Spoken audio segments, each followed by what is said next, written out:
ሰላም አለይኩም ወራህመቱላሂ ተዓላ ወበረካቱ። በሁሉም የዓለም አቅጣጫ ላይ የምትገኙ ወንድም እህቶቼ የአላህ ሰላም እዝነት ረድኤት ሁላችን ጋር ይሁን።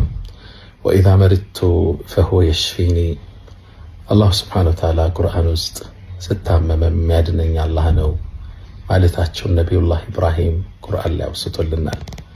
ጤንነት ጤነኞች ራስ ላይ የምትገኝ ዘውድ ነች፣ የሚያያት በሽተኛ ብቻ ነው ይላሉ አረቦቹ።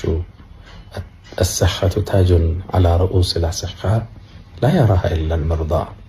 ጤንነት ውድ የምድራችን ስጦታ ነው። ከጤንነት ጋር ሁሉ ነገር ትርጉም አለው። ጤንነት ሲወገድ በዙሪያችሁ ያሉ ጸጋዎች ሁሉ ትርጉም ያጡባችኋል። አላህ ጤንነታችን ይጠብቅልን።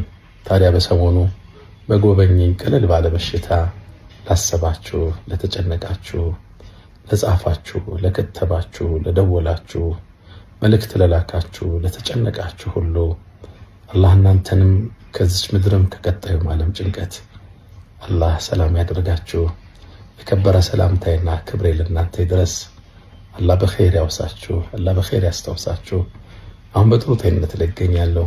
ምስጋና ለዓለማት ጌታ ለአላህ ሱብሓነሁ ወተዓላ ይሁን። አልሐምዱሊላህ ረብል ዓለሚን። ታዲያ እግረ መንገዳችን የሚቀጥለው ጁምዓ አላህ ፈቅዶ ከተገናኘን የኹጥባ ርዕሳችን ምን ይሆን ዘንድ ሐሳብ ትሰጣላችሁ?